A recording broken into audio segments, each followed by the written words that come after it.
Baik, terima kasih Mas, terkait dengan dividen itu sudah ada, regulasi yang mengatur terkait penyetoran dividen. Itu ada di dalam, Perda nomor 3 tahun 2019, di mana komposisi dividen itu 55%, kemudian, CSR 3%, 20% cadangan umum, 17% biaya tunjangan kesehatan pensiun pegawai, 5% tantim. Nah, itu jumlah totalnya 100% itu dari laba yang kita peroleh di tahun berjalan. Nah, ini selama ini kita ada cukup peningkatan yang agak sedikit lumayan dari laba tahun 2024 ke tahun 2025, yang mana laba di tahun 2024 ini kurang lebih sekitar 1,4 miliar. Nah, kemudian laba di tahun 2025 yang kemarin sudah diaudit oleh KAP itu laba kita mencapai 2,4 miliar. Nah, ini ada kenaikan penambahan sekitar 800 sampai 900 juta. Nah, ini juga berkat kinerja semuanya sehingga laba dari tahun 2024 ini ada peningkatan sekitar 800 sampai 900 juta. Nah, kemudian setelah itu baru kita setorkan dividen komposisinya yang tadi saya sampaikan adalah 55% dari laba yang kita peroleh setiap tahunnya. Nah, kemudian terkait dengan biaya operasional yang kita lakukan itu ada aturannya atau ada regulasinya yang mengatur tentang biaya operasional. Nah, di situ ada di dalam Permendagri nomor 23 tahun 2024, yang mana biaya operasional ini tidak biaya pegawai itu tidak melebihi 40% dari seluruh biaya operasional, dan kita alhamdulillah masih sesuai dengan regulasi aturan yang ada di dalam Permen, sehingga kita mengacu kepada beberapa aturan-aturan yang ada. Tadi sudah dijelaskan terkait dengan dividen itu regulasinya yang mengatur adalah Perda.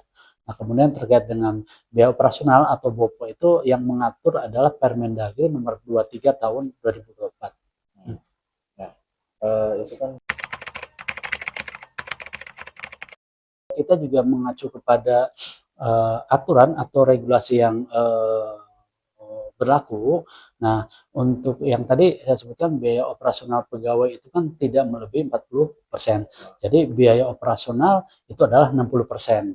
Nah, jadi itu komposisi itu kita sudah sesuai apa yang sudah kita lakukan.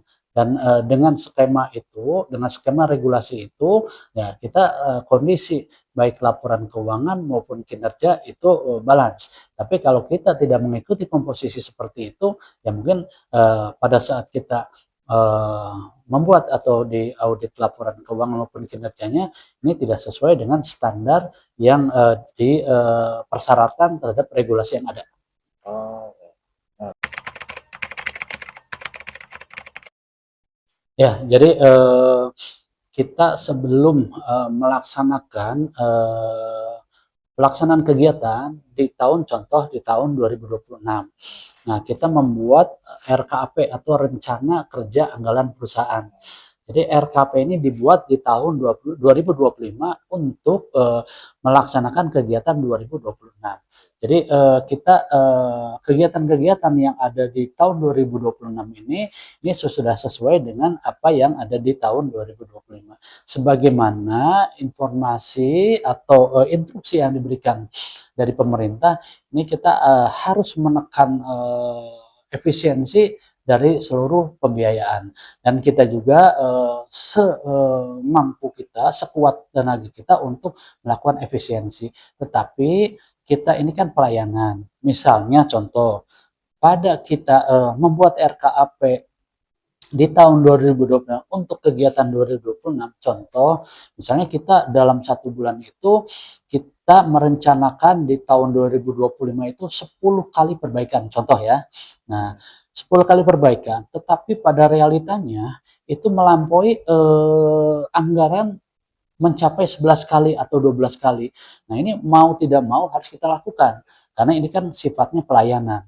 Tapi kita menekankan juga untuk bulan berikutnya, contoh di Januari tadi, di Februari kita tekan kira-kira mengantisipasi kebocoran jangan sampai melebihi dari 8 kali. Karena sudah duanya dipergunakan di bulan sebelumnya. Dan sampai sekarang kita dengan pola seperti itu kita masih standar sesuai apa yang sudah dianggarkan di RKAP untuk tahun 2026.